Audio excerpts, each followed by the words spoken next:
And welcome to Unity of Palmyra. We're centered in love, and this morning I would say it's centered in love and laughter.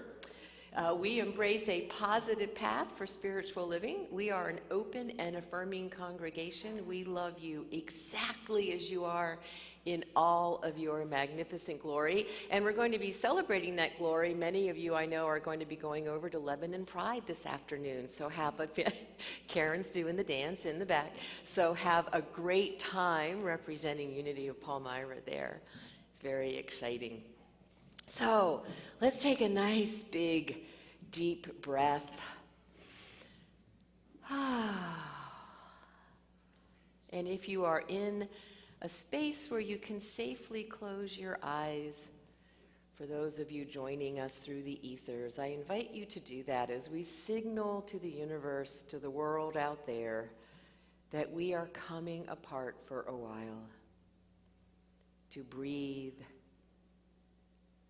to center, to ground, to learn together, to grow together, to laugh and cry and celebrate together. For therein lies the power of community.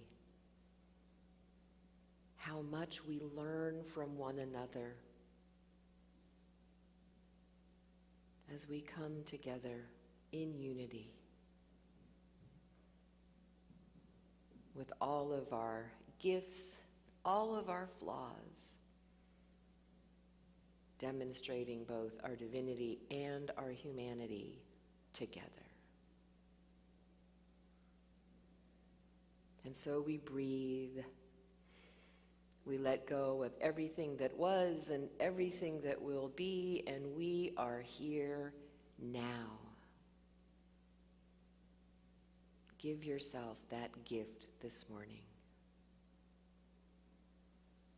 And as always, we enter in to this service with gratitude as we say thank you for this time, thank you for whatever space you are in this morning, and most especially thank you for one another. And so it is. Amen. So this morning we're choosing heaven. So for those of you who have sung this with us before, you know that you decide what else we're choosing. What other three things do you want to choose this morning? Peace. Love. Joy. Yay, I was hoping for a little joy. All right, so peace, love, and joy in that order. Sound good? All right. All right, everybody stand and let's sing as we choose heaven today. And then we end with heaven again.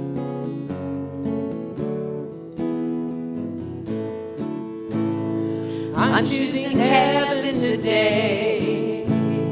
I'm choosing heaven today.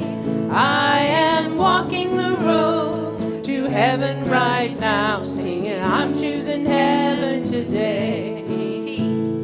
I'm choosing peace today.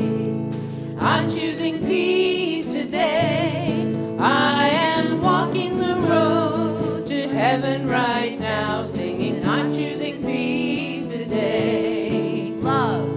I'm choosing love today. I'm choosing love today. I am walking the road to heaven right now, singing, I'm choosing love today. Joy. I'm choosing joy today. I'm choosing joy today. I am walking the road to heaven right now, singing, I'm choosing joy today. Back to heaven. I'm choosing heaven today. I'm choosing heaven today. I am walking the road to heaven right now, singing, I'm choosing heaven today. And as we make that choice, let's share together in our vision. Centered in love, we embrace a positive path for spiritual living. And our mission, wherever we are, We provide a welcoming community that inspires and encourages all who gather here through the teaching, sharing, and practice of universal spiritual principles. So in the spirit of joy, we are returning to our practice of the children collecting what we call a noisy offering. So if you were not here pre-COVID, what this entails is the kids coming down front. All kids come down front. Kids coming down front. There we go, good job. And every kid gets a bucket. Get a bucket, and you get to make noise as you go through the sanctuary collecting coins. So make a joyful noise. Go to every grown-up in the room, and they're going to throw pennies and nickels and dimes and quarters into your bucket. And tell them we also accept cash if they want to do that too, all right? All right. You don't keep it, no. But thanks for asking. Hey, it never hurts to ask. All of the noisy offering proceeds go toward the children's program. So how about if two of you go over there and hit this side, and two of you go over there and hit this side? There you go. Directing, good job. All right. And then once they've collected,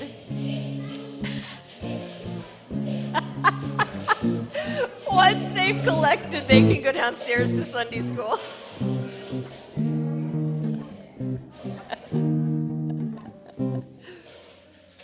Shake it up, make noise. You're never going to be told that again in church. Make noise. Shake, shake, shake. Shake, shake, shake. Shake your bucket. Elaine and I were just zoomed in on that, right. He was like, what is she going to say? All right, when you're done, you can leave. Let's leave the money with Mr. Dan in the back. I'm just saying. Leave it back there with Mr. Dan. And then the grown-ups can have... I don't even want to know what's going on in the back. The grown-ups can then have some fun with hugs and handshakes. And you know what the drill is. This means you want a hug. This means you want a handshake. If you stand where you are, we will leave you completely alone. So have a great time.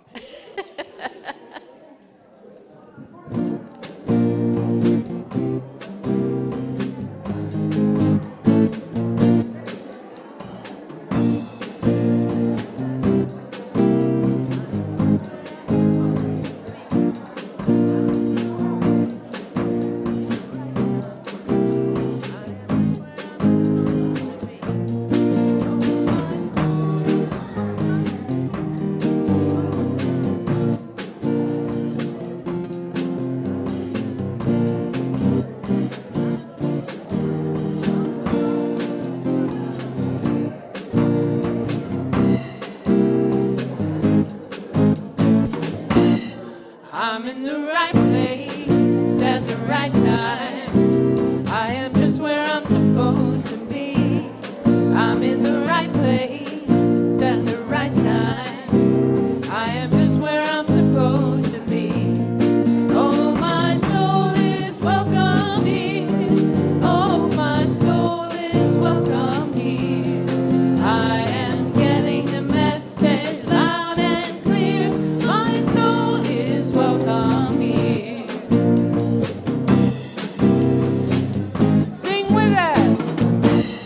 I'm in the right place at the right time.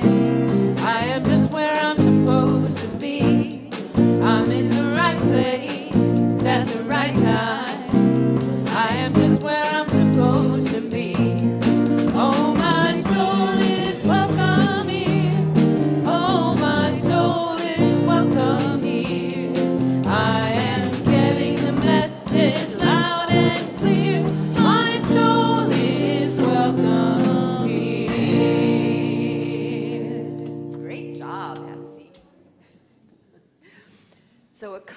of announcements. Our prayer chaplains today are Charles Lee and Lisa Bechtel, and so their prayer is going to be heavily focused on this side of the room today, as they are both in the sanctuary, and they will be available after the service if anyone needs one-on-one prayer. And as always, I want to thank our entire prayer chaplain team for their incredible service to this community, the space they hold, the time. They meet every month. And every year they renew their training. So they've made a real commitment to this community, and we're so grateful for all of them. Thank you. Okay, I already did the noisy offering. We are trying to get together 10 volunteers for Hershey Park, right? And there is a sign up downstairs. You can bring a friend. Vicki is going to be coordinating this with us, but we do have to have a minimum of 10. So if you're interested in volunteering at Hershey Park one day, they do say that it's relatively easy and fun, and if you can't stand all day, they give you chairs. So we thought it would be a fun way to raise just a little bit of extra money for the church and just kind of, get our energy out there, right? Get the love and the joy and the positive energy out into Hershey Park. So if you're interested, sign up, and if you need more details, talk to Vicki. The Eye of the Storm workshop is this afternoon from 1 to 4-ish. If you are interested, you can, even if you didn't sign up, you can still come. I think we're up to about a dozen, and Jeff is actually going to co-facilitate that with me this year, so I'm very excited about that. It's fun to have different perspectives, which of course is what Eye of the Storm is all about. So that will start at 1 o'clock. So if you are coming, make sure you get something to eat. I think there's a whole lot of food downstairs. Jerry is shaking his head yes. So we should have no low blood sugar at the workshop. All right. And I think that is it for announcements. Oh, the yard sale. So we raise between $1,900 and $2,000. We still have some money coming in for the yard sale. So thank you. And again, thank you, Linda Raber, and thank you, the entire yard sale team. I love how you make it fun. I love that you make this a fun social event for all of us, so thank you. All right, the daily word. Misty. Good morning. Good morning. Today's daily word is pray for others. Affirm, in love and faith, I pray with you. I am honored to pray with others, and I am grateful when others support me in prayer. When praying hearts and minds are joined, the power of prayer is multiplied. My partners in prayer may be in the same room or far away. We may be close friends or strangers. The power of prayer transcends what mere words can express, so we need not even speak the same language. We share the heart's language of love and faith. Although the appearance of sickness, a perception of lack or insufficiency, or interpersonal discord may have prompted us to pray, we set those concerns aside as we say yes. Yes to wholeness, abundance, and harmonizing love that are blessings in our life and in every life. And from Matthew chapter 18, verse 19. Again, truly I tell you, if two of you agree on earth about anything you ask, it will be done for you by my Father in heaven. I am home, my family is here.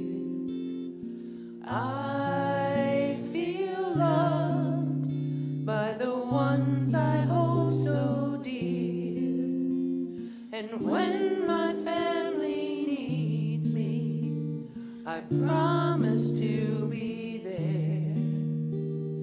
And when I need my family, I'm lifted up in prayer.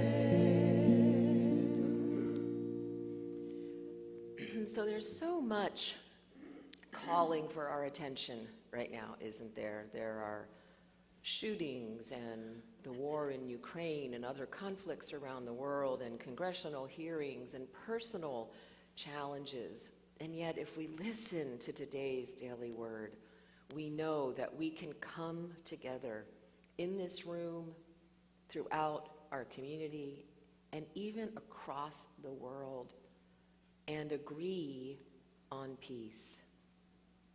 And so right now we enter into this time of prayer with that intention that we agree where two or more are gathered. We agree right now that peace is possible. We agree that healing is possible. We agree that we do not need to continue the patterns of division and bigotry and hate. We agree that we can say, it stops now with us. We can agree that moving forward, love will be the dominant force in our world.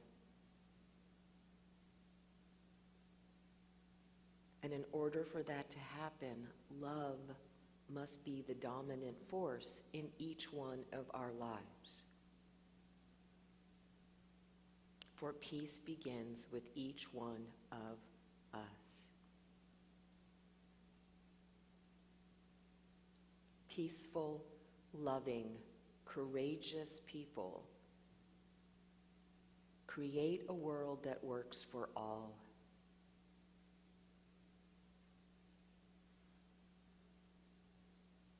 That's what we agree on today. That's the space that we hold for our community, our country, and our world.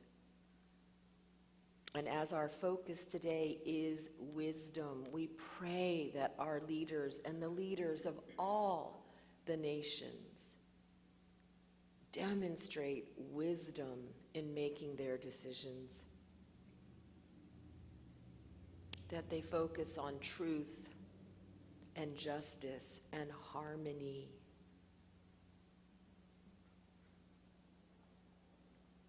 And just as our brother and way shower Jesus showed us, that they are willing to do the difficult things in difficult times. We agree on all of this. And we commit ourselves to creating that world by our thoughts, our words, and our deeds. For we know that how we treat a cashier or a loved one or one we don't love so much is a demonstration of our values and extends far beyond this community. The example we set is critical at this time.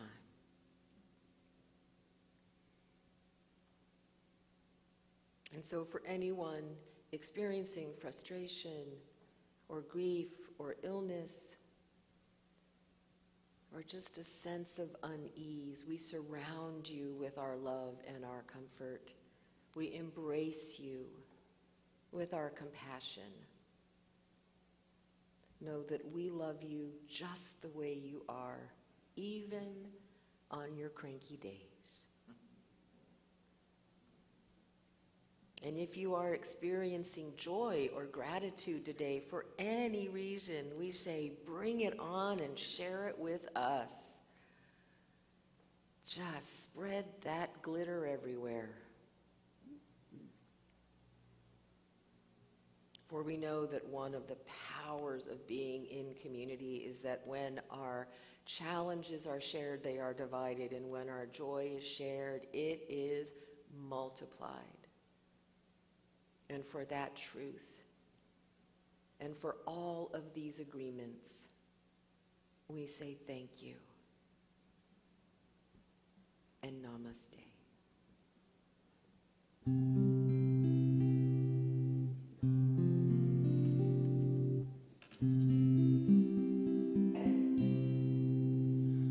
The God in me beholds the God in you.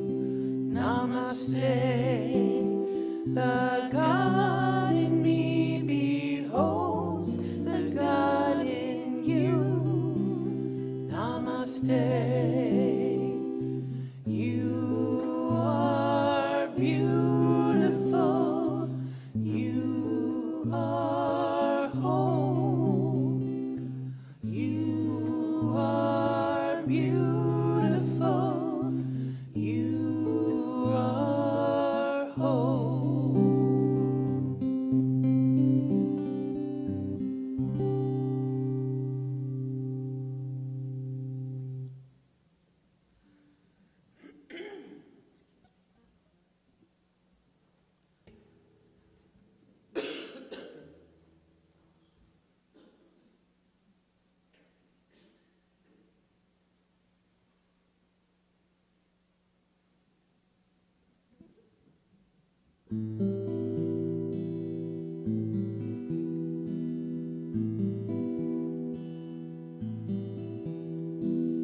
Far beyond ideas of wrongdoing and right doing, there is a field. I'll meet you there when the soul lies down in that grass. The world is too full to talk about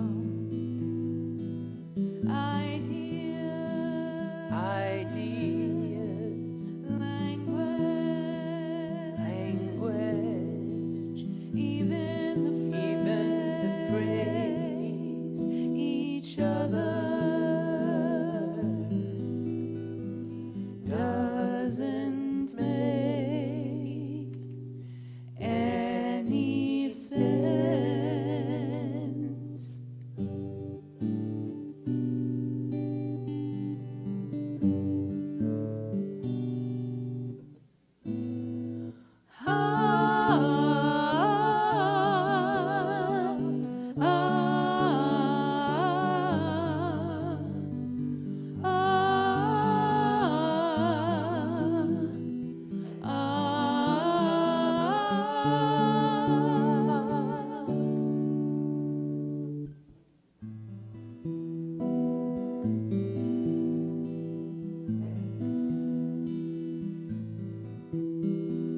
Far beyond ideas of wrongdoing and right doing, there is a field. I'll meet you there when the soul lies down in that grass. The world is too full to talk about ideas, language, even the phrase, each other doesn't make any sense.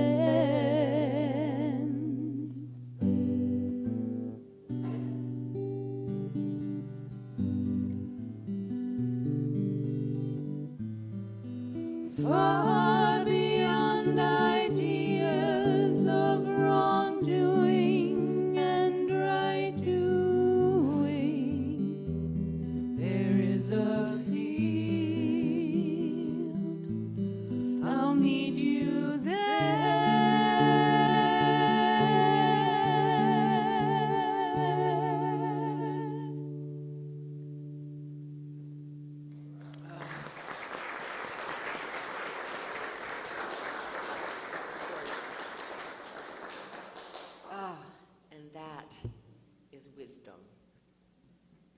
So we're coming to the wrapping up point of our series on essential spirituality.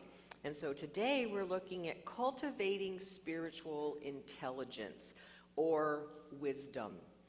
And Roger spends a lot of time at the beginning of this chapter differentiating between knowledge or intelligence and wisdom.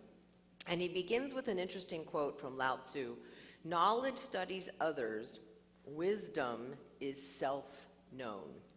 And I threw in a quote by Charles Fillmore from The 12 Powers of Man, where Charles says, "Wisdom includes judgment, discrimination, and intuition."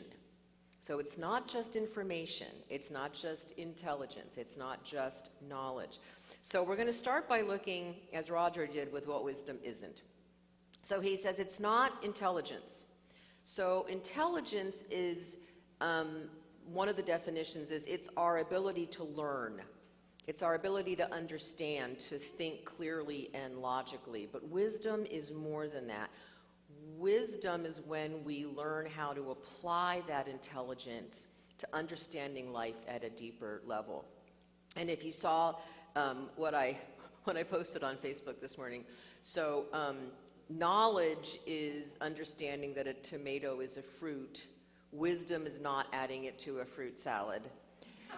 And then they added a line I'd never seen before: "Philosophy ponders, does that make ketchup a smoothie?" Right? So it's a perfect example of the next thing wisdom isn't. It's more than knowledge, right? Knowledge is about acquiring information, but wisdom helps us to understand that information.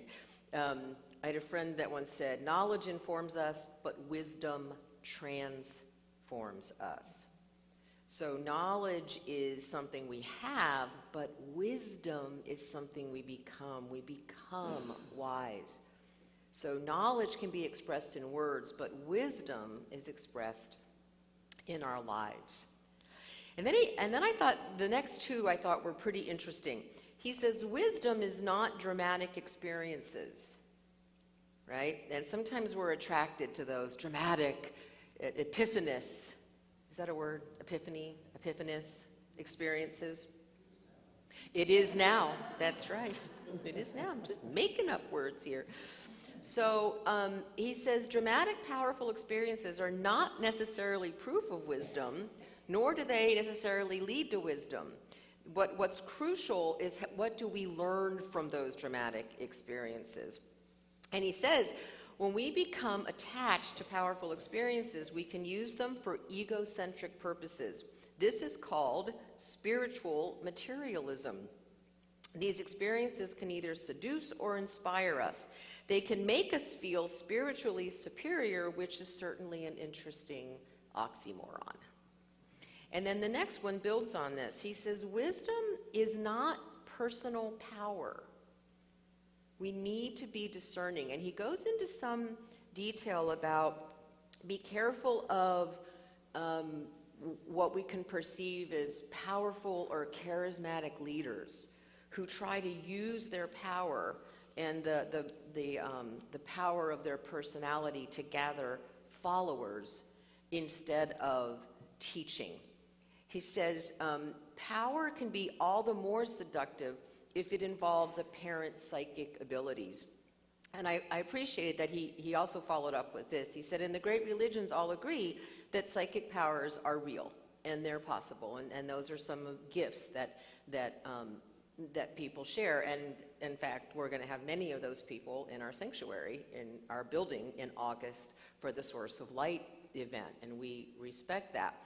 But he says they also agree that these powers are not necessarily signs of wisdom or spiritual maturity and are less important than what the Buddhists call the goal of liberation or enlightenment.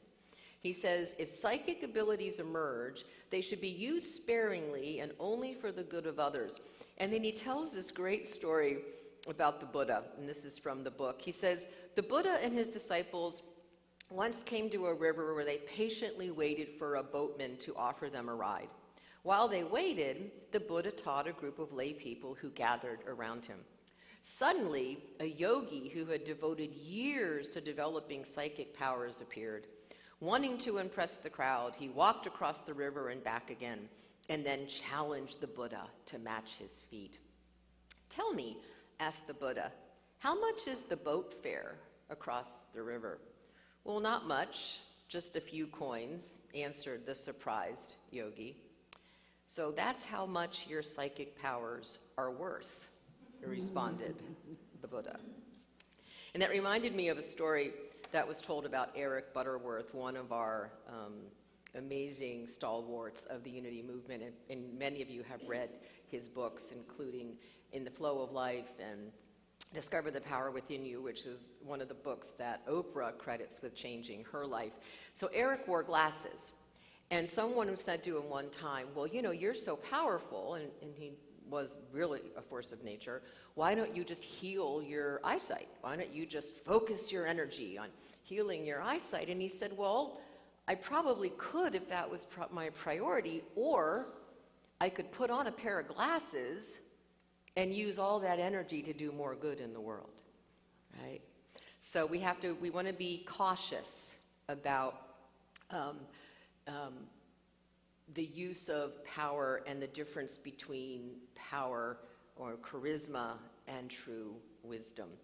So the other, and I'm kind of throwing this in, this was not in the book, but I wanted to also define what's called conventional wisdom, and as opposed to more what we're looking at today, which I guess we would label alternative wisdom if we needed to label it.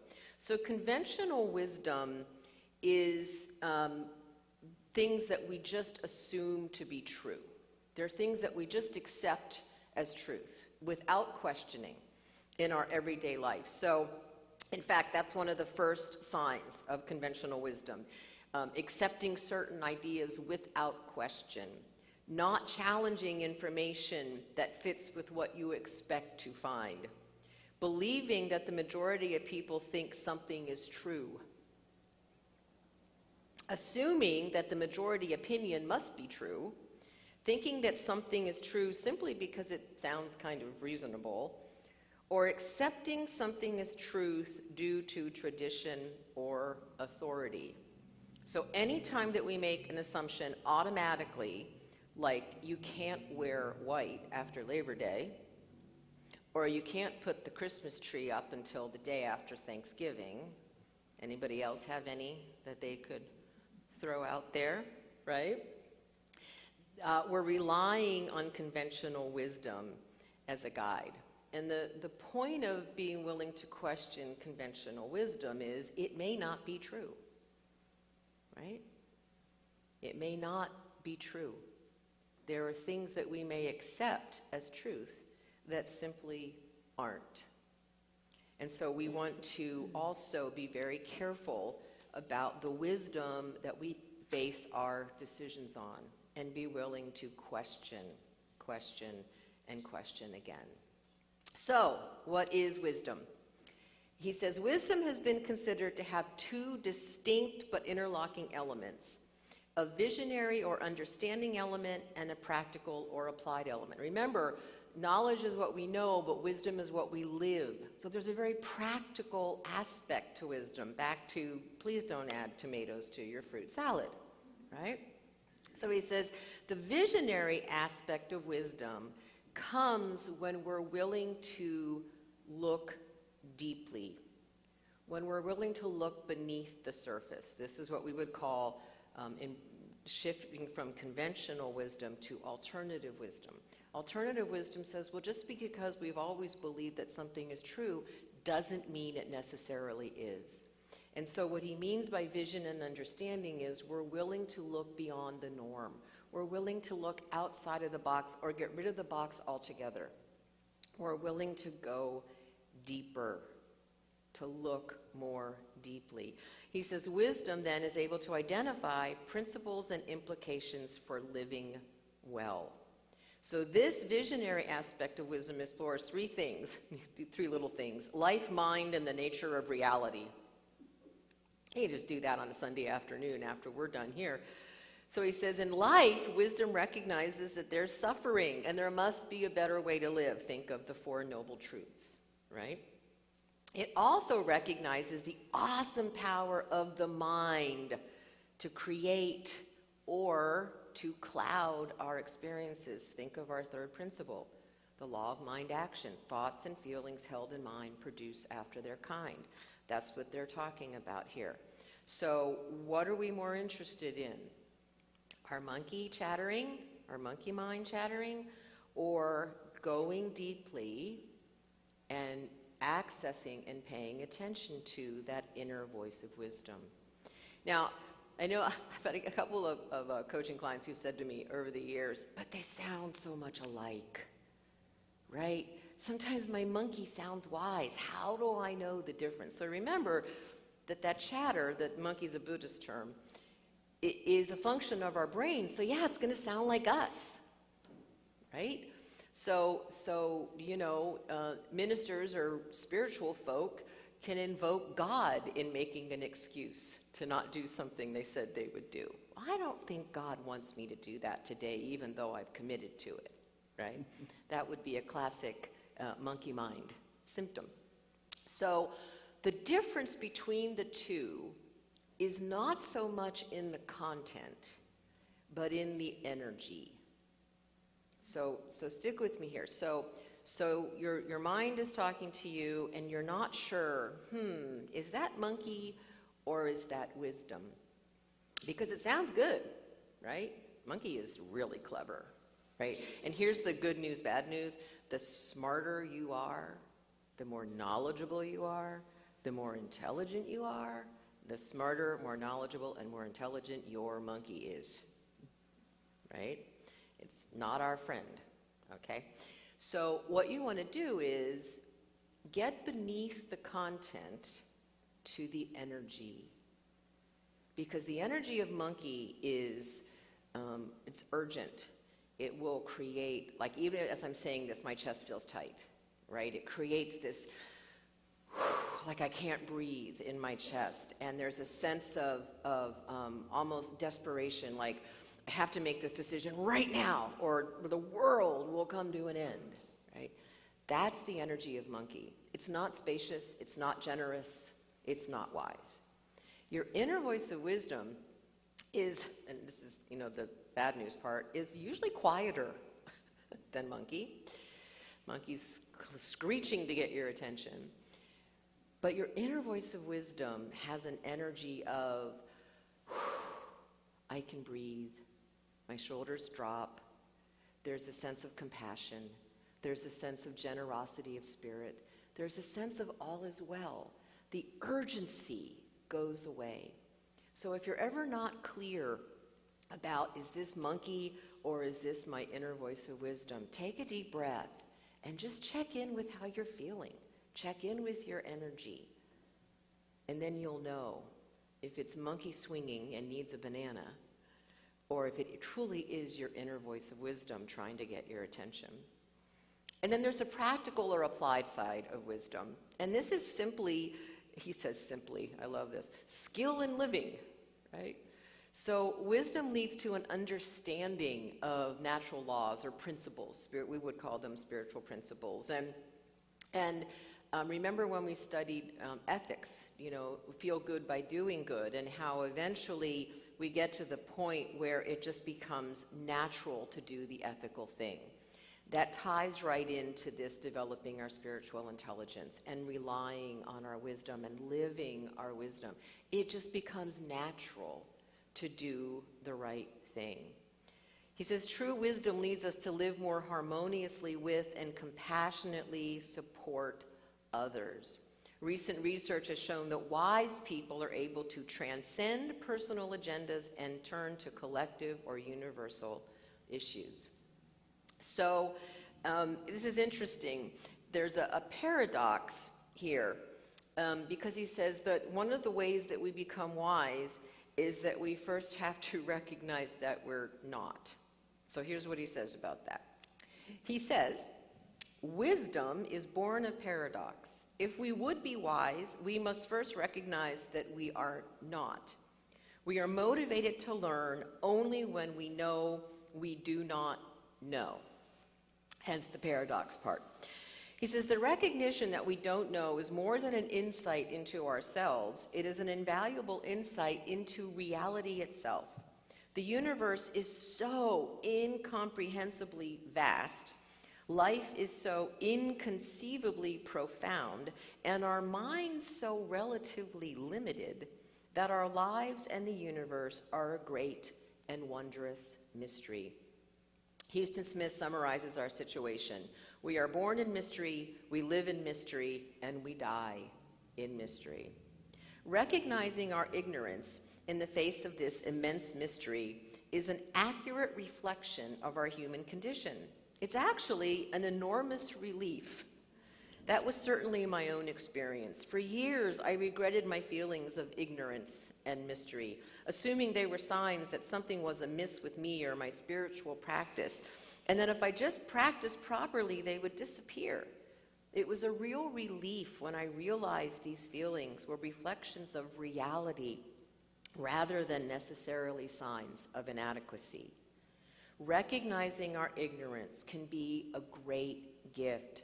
It empties our hearts of pride and prejudice and opens our minds to new possibilities, leaving them clean and empty vessels into which wisdom can flow.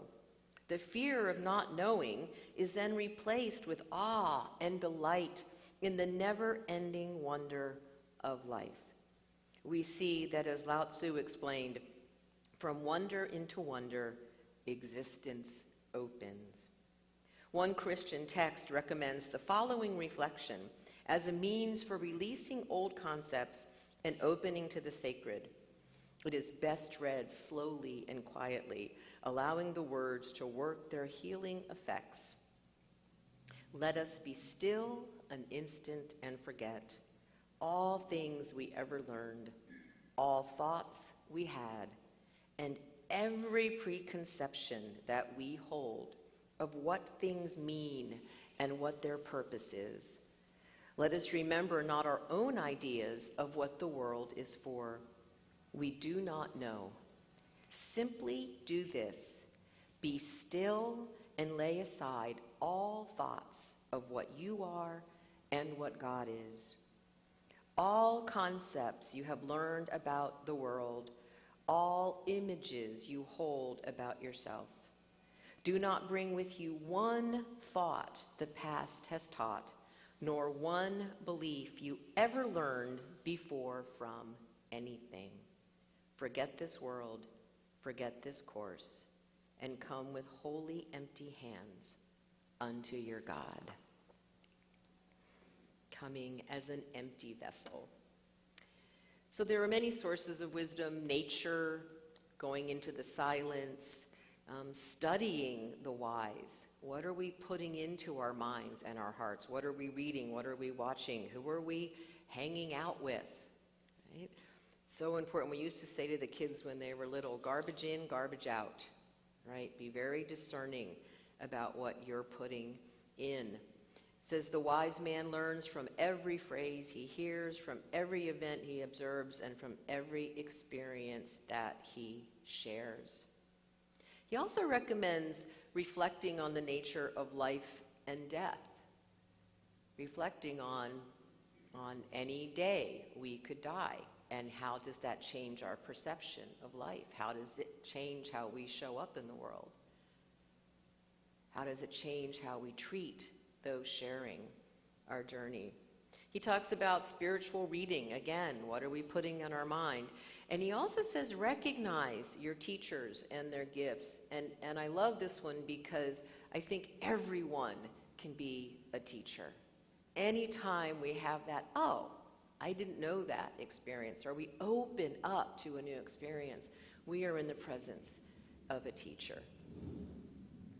And so he quotes some of the masters as Jesus. He said, do not store up for yourselves treasures on earth where moth and rust consume and where thieves can break in and steal, but store up for yourselves treasures in heaven, which we know is around us always, where neither moth nor rust consume.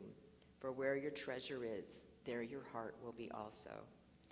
And then the Christian mystic Angela Foligno said, "The eyes of my soul were opened, and I beheld the plenitude of God, wherein I did comprehend the whole world, both here and beyond the sea, and the abyss, and the ocean, and all things.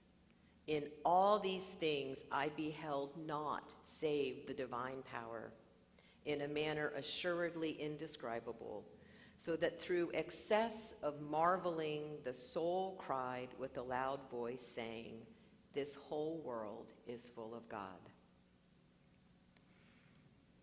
So he finished this up. You know, every practice he does the higher expression of it.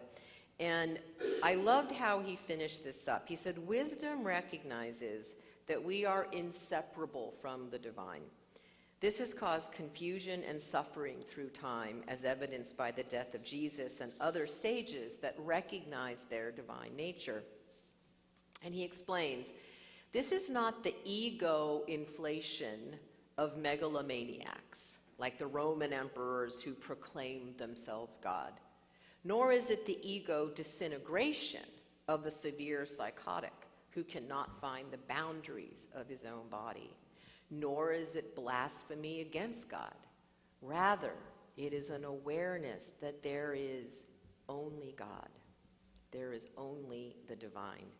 The recognition that all people, all creatures, all life, and certainly not the ego alone, live in and are lived by the divine. Both the emperor and the psychotic think that they alone are divine. The sage perceives all people as divine. The psychotic and the megalomaniac expect to be worshipped by everyone. The sage happily worships everyone. The psychotic suffers from ego disintegration. The megalomaniac suffers from ego inflation. The sage delights in ego transcendence. What a world of difference between them. Meister Eckhart finishes this one up by saying, "Here in my own soul, the greatest of all miracles has taken place. God has returned to God." Let's take that into meditation.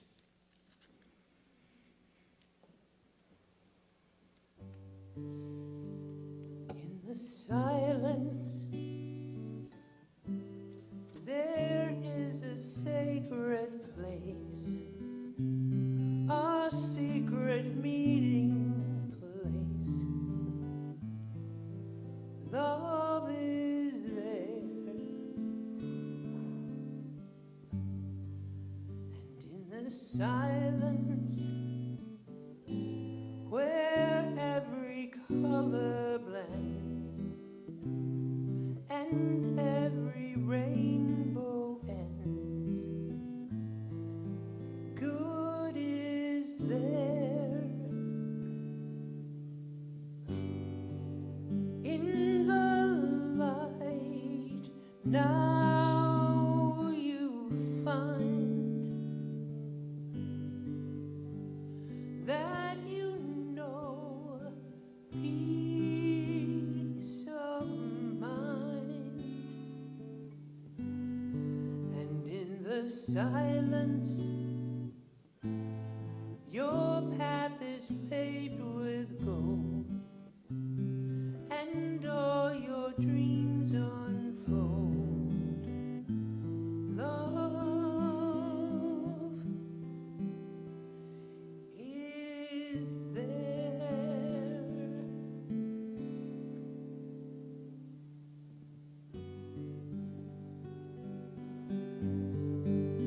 Peace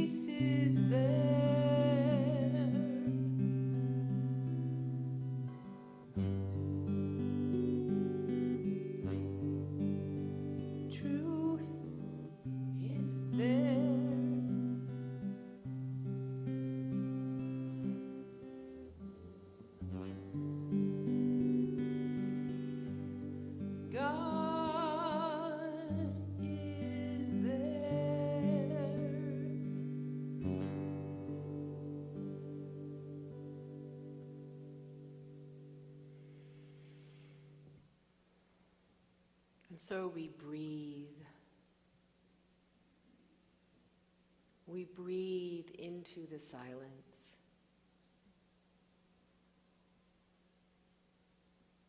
We breathe deeply, feeling the breath move through our body,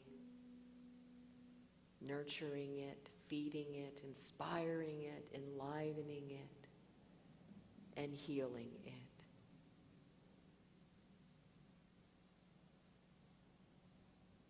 So take a moment to direct the breath to any area where you might feel tension or pain.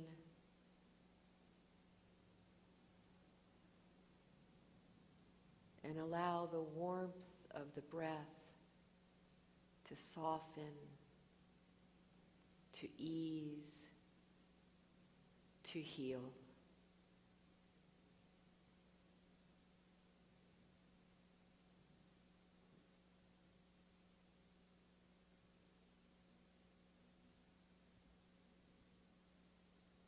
On your next breath, I invite you to focus on your heart space. In many traditions, this is the seat of wisdom and love and compassion and courage. It's the wisdom of the heart.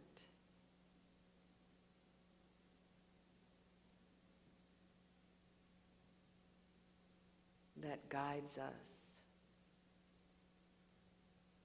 empowers us,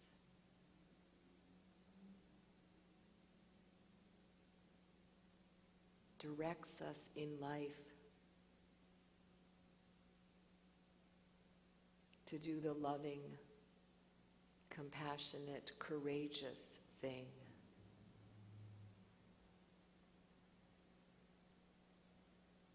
To be open and receptive, to be curious, to question, to be in integrity in thought, word, and deed. This is the power of wisdom.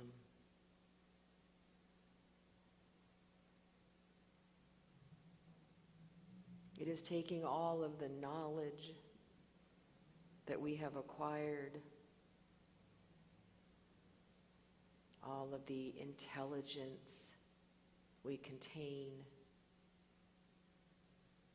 and applying it to life.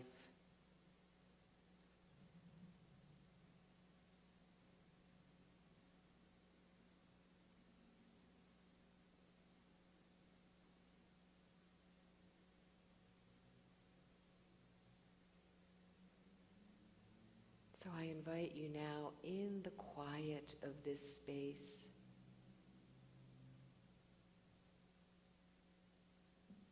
in the peace and the silence, to go within, to listen to that still small voice of wisdom. Perhaps you visualize it as a person or a teacher or a wise one. Whatever you need to do to access what is there.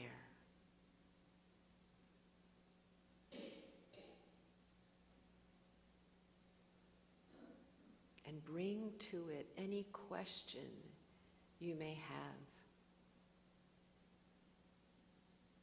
Or simply be open to what it has to offer spontaneously.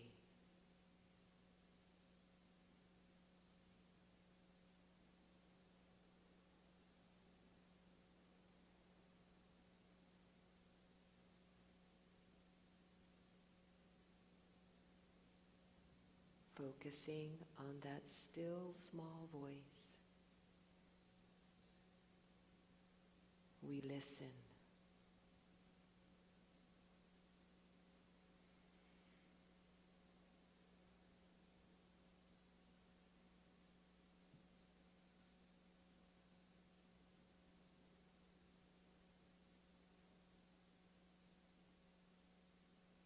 we let go of everything we think we know.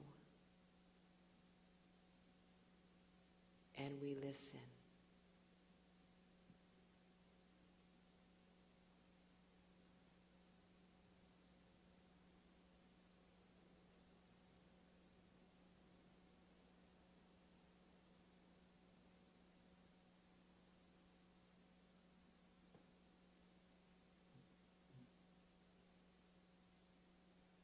We open our hearts and minds,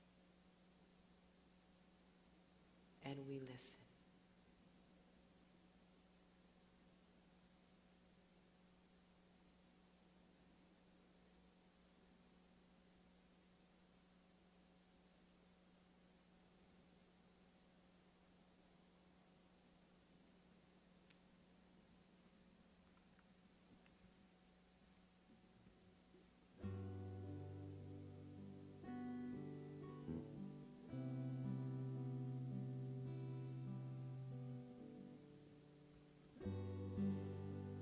In the light, now you find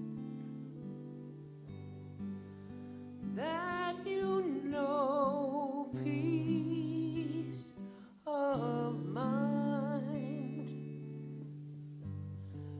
and in the silence, your path is paved with gold, and all your dreams unfold. Love is there.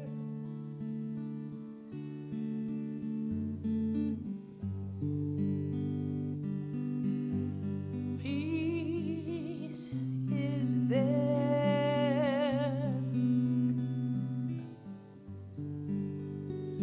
Truth is there.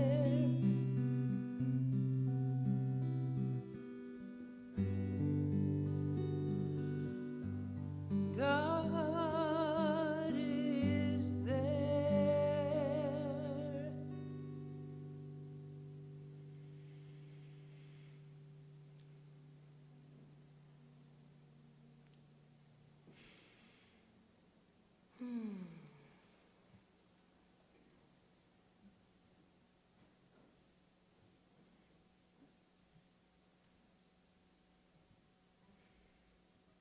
So this is the time of our service where we invite you to share your good with this community so that we can continue to do good, to be an example of what positive spirituality looks like.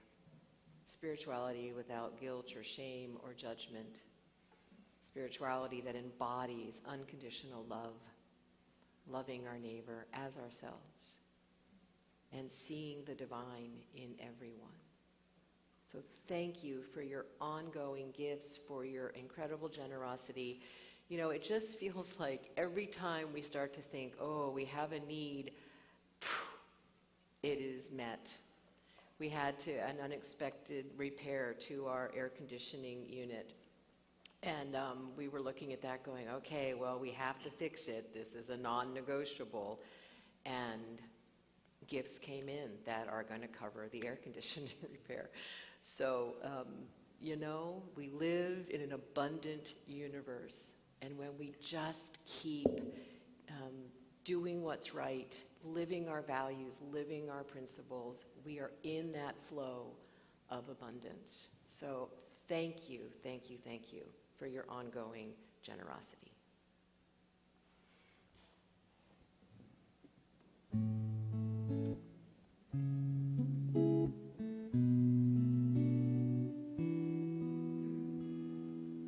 I see trees of green. That's too high. Sorry. I'm not going to have a... That would not. Sorry. Unless you want Becky to sing it, and then Well, we well, that's fine. no.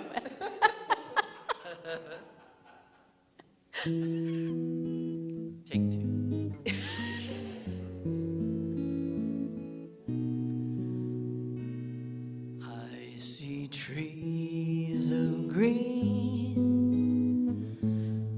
red roses too. I see them bloom for me and you, and I think to myself, what a wonderful world.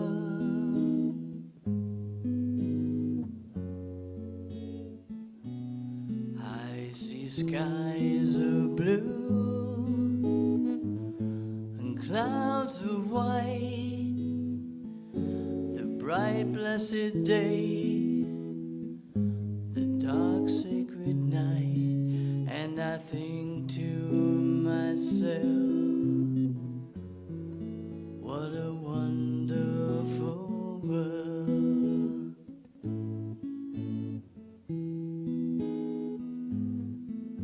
The colors of the rainbow, so pretty in the sky, are also on the faces of people going by.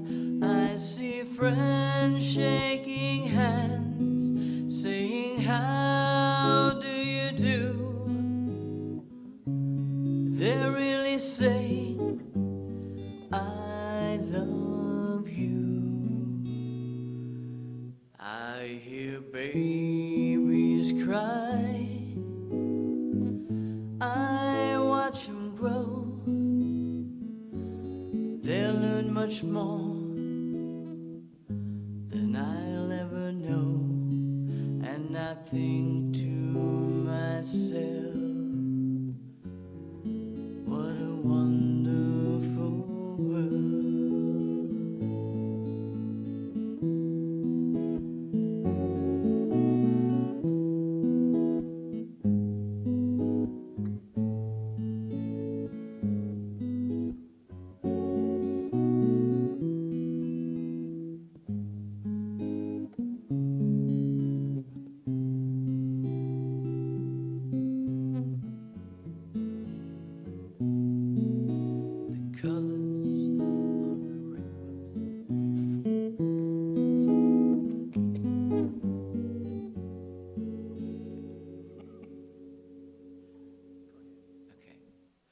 The colors of the rainbow, so pretty in the sky, are also on the faces of people going by. I see friends shaking hands, saying, how do you do? They're really saying, I love you. I see trees of green, red roses too. I see them bloom for me and you, and I think to myself,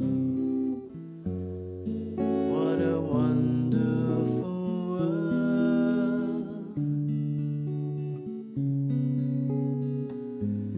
Yes, I think to myself, what a wonderful world.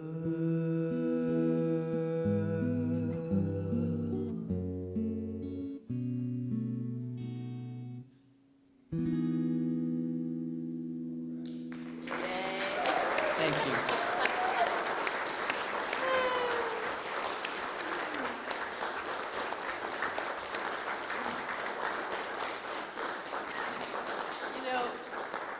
I love you guys so much because you're so professional and you're so good that it can be a little intimidating. So when you do little glitches like that, it's like, oh yeah, they're human too. It's okay, right? For those of us who are like afraid to sing in public, you know. So that was absolutely gorgeous. Oh, thank you. Thank you. We love you so much.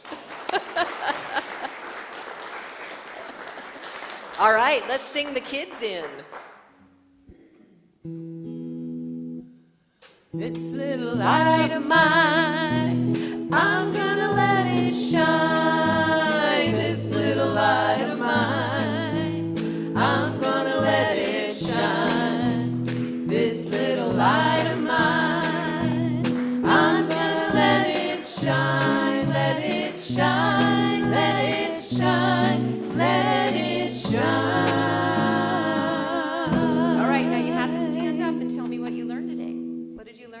Show me what you made. Oh, okay, we'll start over here and work our way across.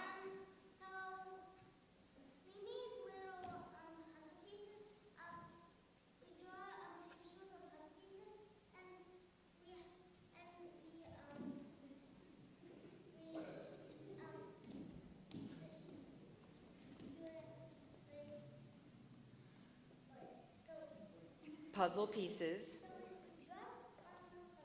Mm-hmm. Oh, okay. Who else? What'd you learn today? What is God? Oh, that little thing. What did you learn today? You wrote and you drew pictures on the puzzle pieces. Yes. You did? You worked out today? Like you exercised and you did push-ups? Oh, those three did, but you didn't do any push-ups. Oh, were you teaching them push-ups, Joanne? Oh, they were showing you how to do push-ups. Okay. So this is actually one Sunday I'm glad I was up here then. Okay, stand up. Get ready to be blessed. Oh my goodness. All right. Come on, Stinky. Stand up. Get your hands up there. Are you ready? Are you ready? Okay. We love you. We bless you. We appreciate you. And we behold the Christ in each and every one of you in all of its magnificent glory. All right. So let's sing the peace song. Okay, that sounds like a great idea.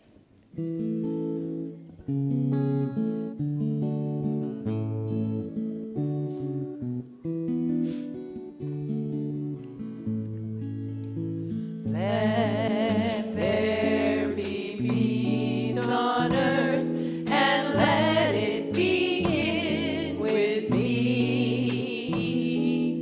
Let there be peace on earth, the peace that was meant to be, with God as creator, united all are we. Let us walk with each other in perfect harmony.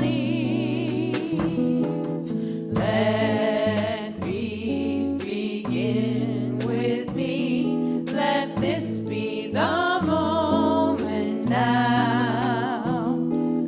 With every step I take, let this be my joyous vow, to take each moment and live each moment in peace eternally. Let there be peace on earth, and let it begin with me.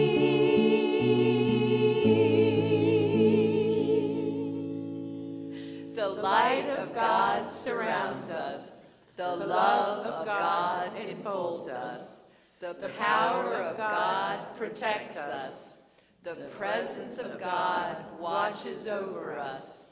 Wherever we are, God is. And wherever God is, all is well. Go forth this week and be like Prince Louis this week and allow the joy of life to flow through you, listening to that still small voice of wisdom. And join us downstairs for fellowship. We have a ton of food. Have a great week. Bye-bye, YouTube and Facebook friends. We love you.